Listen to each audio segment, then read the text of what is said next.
Cate Blanchett is here. In 2005, she won an Academy Award for her portrayal of Katharine Hepburn in Martin Scorsese's The Aviator. This season, she appears in 3 films. Alejandro Inarritu's Babel with Brad Pitt, Steven Soderbergh's A Good German with George Clooney, and Sir Richard Gere's Notes of a Scandal with Dame Judi Dench. Here is a look at all 3 of these movies. You don't think I tried? Never gonna forgive me, will you? You know what I'm talking about. I'm not gonna argue.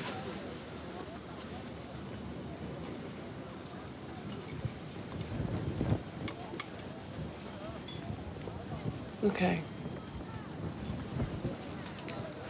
You just let me know when you're ready to argue. You know what Batman did? Everybody knows who he is. He was famous before the war. Now, you can either tell me, or you can tell Bernie. He'll be here in 2 minutes. No. What was Tully selling that was worth so much money? Some sort of rocket secret? No. Lena! How the rockets were built. Is that what's in this box? How they were built?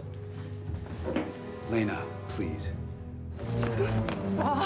Please, I tried to end it, honestly. I just couldn't. I risked everything for you, and in return you humiliate me. No, I didn't mean to upset you, Bob. Please. I need your help more than ever, Bob. Please don't do it like this. You promised to end it. Why didn't you? Because I... What? You're in love? I am pleased to welcome Cate Blanchett back to this table. Welcome. Thank you.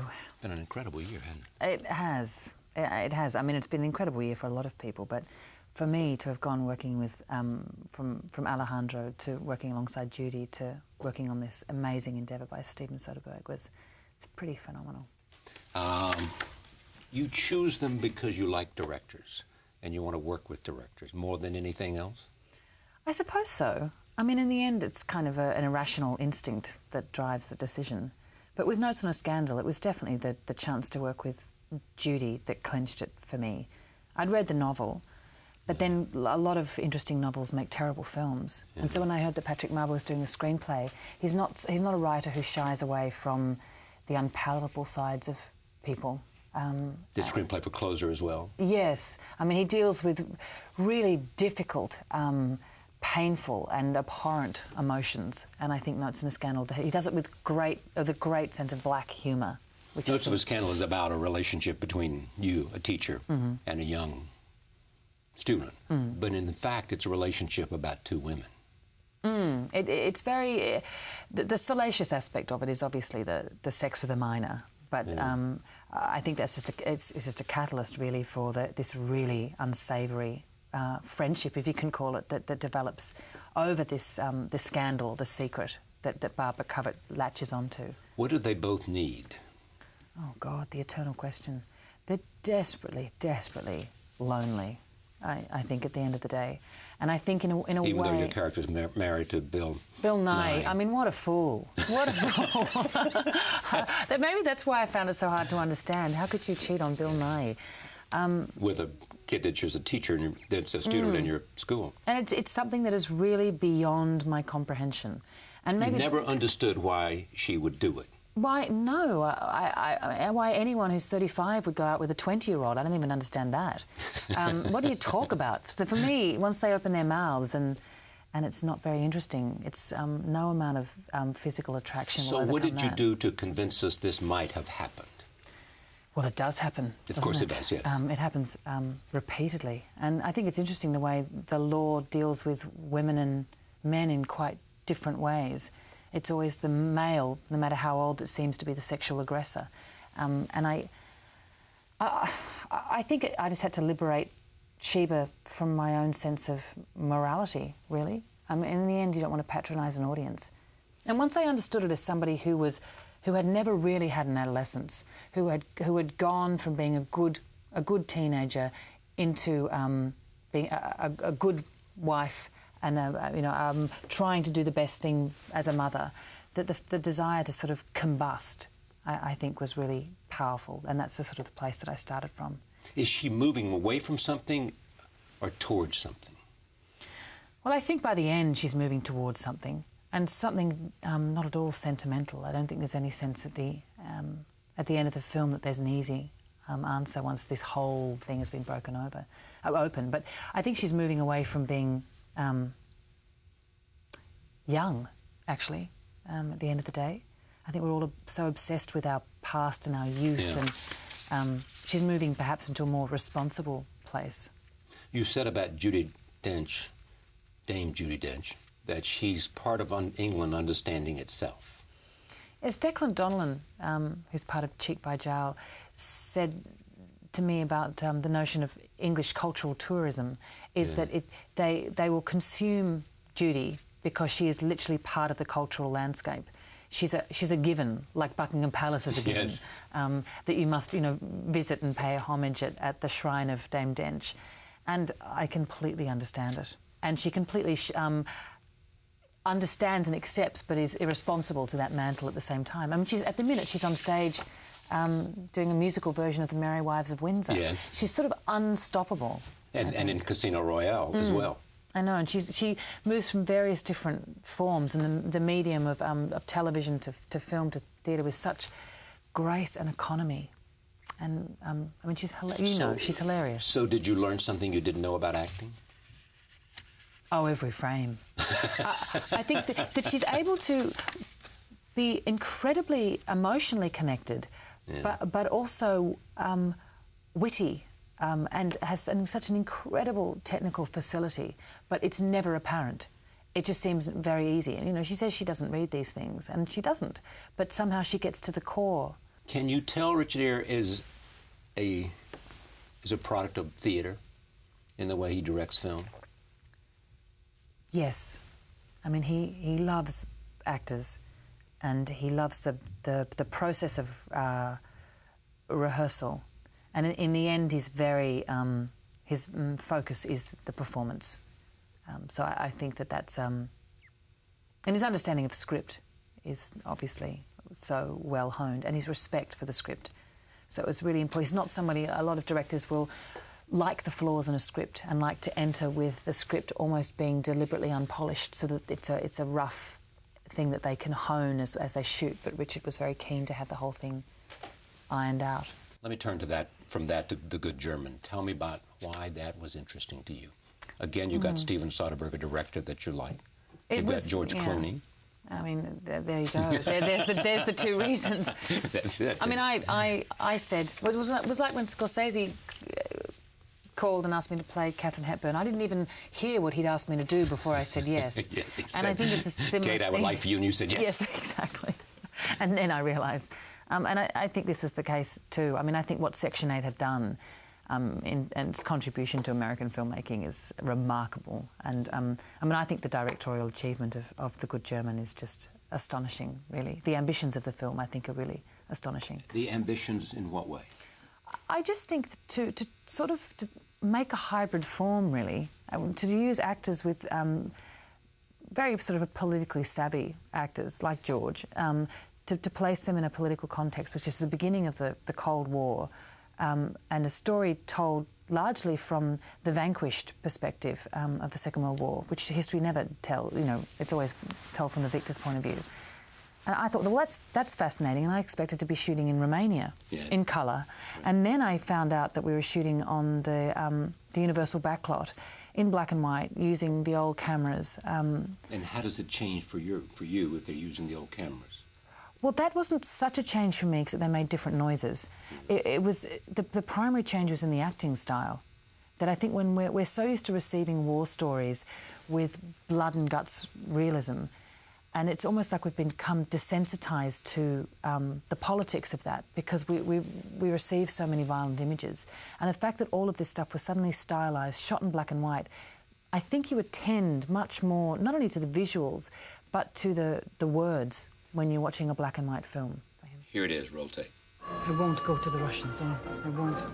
He just wants to see you. What's the big deal? He just wants to know I really have him. But you don't have him. You're out there selling love you don't have. Hey, Fish. I had to hitch a ride home from a conference. What happened? Whoa. I hate to pull rank on you, but you are my driver. I'm off the clock, sir.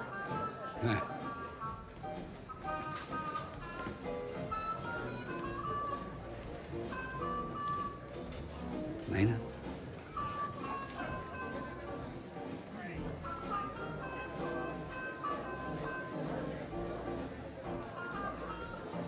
I'm off the clock too. What's she thinking about when she hears his name? I think when Jake returns, Lena's forced to confront herself. And I think that we can all do terrible things as long as we don't think about who we once were. And I think when she sees him, she realises how much life for her has actually changed. The notions of good and evil, I mean, they're intertwined. And good and bad, and she can't wait to get out of Germany. Yes, I think, but in the end... As some kind of escape. Well, can one ever escape oneself? I mean, deeds follow you. Finally, this. Yes. Another great director. An astonishing director. I mean, I think that Babel is really, I mean, people say it about a lot of things, but truly a masterwork. I mean, when I think about it, not that the aesthetics are the same and not that he's at all the same director, but when I think about Babel and the loose trilogy that is Amores Perros and 21 Grams, it's akin to the poetic weight of Kieślowski, the sense that it has resonances that reach far beyond the week that you've seen the film. How is he to work with? How is he different from Soderbergh and... Oh, chalk and cheese. Really? Well, the films are chalk and cheese. I mean, I think that... Chalk and cheese? Yeah. Cheese is good, chalk is... Well, I don't know, they both are just different. Yeah. I mean, it was all about... Because I don't have a lot of text in Babel, and I'm only in a small portion of it. It was all about backstory. It was all very method, very intense. There's a lot of Alejandro invested in the film, and what kills me about the film is seeing the dedication at the end to Maria and his two children. You know, there's so much of him that's intermeshed into the fabric of the film. With Stephen, I mean, there was no rehearsal. He trusts that the actors are going to do it. He lets the actors find their way. He does. I mean, of course he guides them. I mean, he sent us a very specific viewing list. Here's of what you films said, though. Alejandro, you said, takes his hand and rams it down your throat. Pulls your guts up and then shoves them back in. It's true. This is where we're going. Yeah, and Stephen is a lot cooler, but incredibly... he's just one of the smartest people I've ever met. You're going to direct on the stage, or you already have? My husband, Andrew Upton, and I just directed a double bill at the Sydney Theatre Company. He did a one-act David Mamet and you called did. Reunion, and I did a Pinter, which Judi Dench had actually originated the role A Kind with of Peter Alaska. Hall. Yeah, A Kind of Alaska. Yeah. And so does this mean that you want to direct more? I'd love to. I mean, I had a ball. I mean... it was a great relief, I must say, to not be up there doing it. When we, came to opening night, I went out this door and the actors went out that door. Is this also a precursor to directing film? No, I think it's an assumption that every actor not only wants to work in film, but that every director wants to direct film, and it's not. Well, I love film, and if an astonishing one came along and there was a great cinematographer to guide me and a first AD. Well, that's easy. You can find good cinematography. Well, it's not a medium it's that I... It's a good story you need, isn't it? Yeah, but it's very, very technical. And I think increasingly, unless you have a real guttural understanding of the technicalities of the medium, then you haven't got... It's like if you don't understand space on stage, you can't possibly direct. Because if you've got someone upstage right and someone downstage left, that means something different to whether if you... Yes. Whereas I don't know that I necessarily understand that in a frame. I do from an actor's perspective, but from an audience perspective, I don't know that I necessarily understand that in the same way. In all of this, who's had the most influence on you? In all of what, my life? No, not your life. I mean, I assume your parents and your husband and people like that. But in terms of what you do and your passion for theatre and movies and acting and all of that. Well, I feel like I've always run away from being an actor. You have? Yeah, always. It's not a proper job. It's not what? It's not really a proper job. Why not? I don't know. I mean, when I make films like Babel and The Good German, I think, well, yes, it is. I mean, they're very powerful, potent films. And I think I conceived as a life in the theatre as being something, because you're connected... More proper, more... Not proper. I don't have a sense of judgment of the two mediums in that way. I think the two mediums do connect and should interface more often. But I somehow, because you're more connected and culpable for the result of the evening on stage, it always seems that you're sort of irresponsible in film. Well, that's great. Yeah, but just take the things you have done. I mean, you've done these extraordinary roles, and you've worked with these great directors. Yeah. And yet somehow it's not... Is this not satisfying or not what? Oh, deeply, deeply satisfying. But I think I'm very restless, and I think I'm always looking for the next thing, the next challenge. I mean, I don't see a point in embarking upon something unless it seems impossible. Were these roles impossible? Yes, they seemed so at the time. In that I thought, where's the entry point for me with Sheba and with The Good German? The style seemed almost impenetrable to me at first. And with Babel, I thought, how am I going to convey all of this that Alejandro wants me to convey without any text? And not being on screen for that long. Yeah. But they were exercising very different muscles. But in terms of influences, when I think about someone like Liv Ullmann, yes. I mean, I think the Swedes are astonishing. Watching her and what she's done as a director, I think Faithless is an extraordinary film. So, I mean, I think the Swedes have been very influential. And Bergman. And... I mean, when I think about his films a lot. So. Yeah. Do you want to teach at all? Yeah, I did. You're teaching when you're directing. Yes Certainly. and no. Yes and no. I think... I don't perceive myself as ever reaching the stage of being a pedagogue. I think probably the exchange is definitely there as a director. I mean, I like working in a very collaborative way. I mean, there's some directors who can tell you where to stand and where to hold your hands, and you will accept that. And there's some that you just think, no, you're just being, you can't tell me why.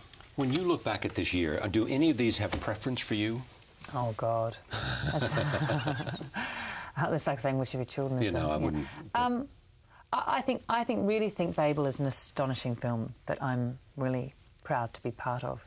And I think The Good German is such an ambitious undertaking. But I'm also very proud to have shared so much screen time with Judy.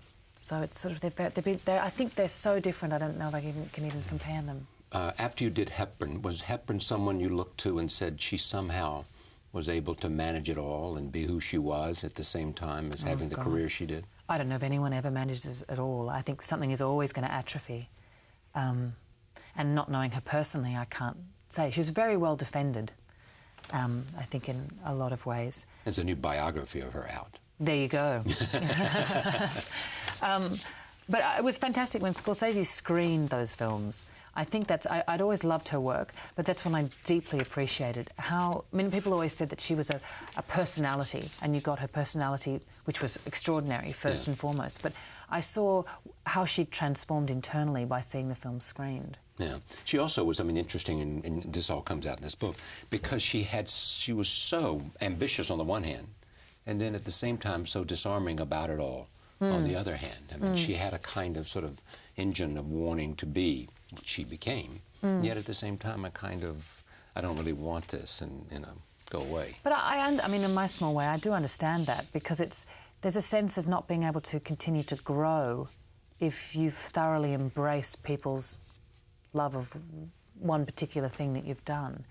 And so I think the best thing is to remove yourself as much as you can so you can maintain a connection to the world around you. I mean, that's ideally what acting is. It's revealing what it is to be human.